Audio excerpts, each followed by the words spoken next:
ચાલો ઇતિહાસ જાણીએ. પ્રાચીન સમયમાં માનવી લખવા માટે તાડપત્ર કે ભોજપત્રનો ઉપયોગ કરતો. તેને શું કહેવાય છે? હસ્તપ્રત.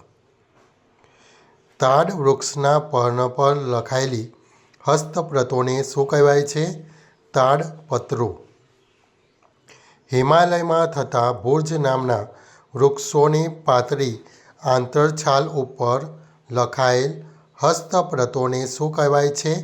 ભોજપત્ર.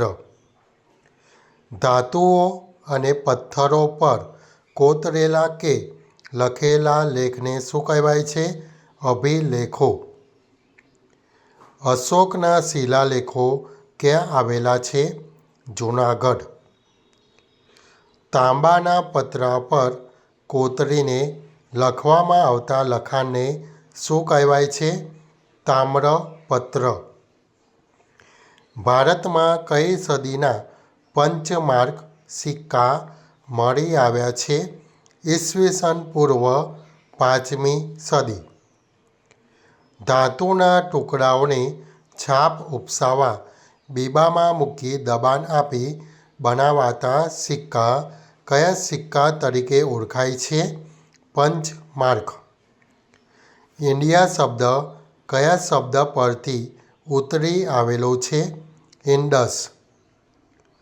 ઇન્ડસ શબ્દને સંસ્કૃત ભાષામાં શું કહેવાય છે? સિંધુ. પ્રાચીન ઈરાન અને ગ્રીસના લોકો કઈ નદીથી પરિચિત હતા? સિંધુ. ઈરાનીઓ સિંધુ નદીને કયા નામથી ઓળખતા હતા? ઇન્ડોસ. ગ્રીસના લોકો સિંધુ નદીને કયા નામથી ઓળખતા હતા? ઇન્ડસ.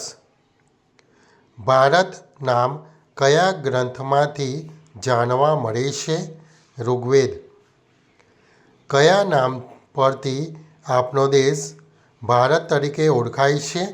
ભરત.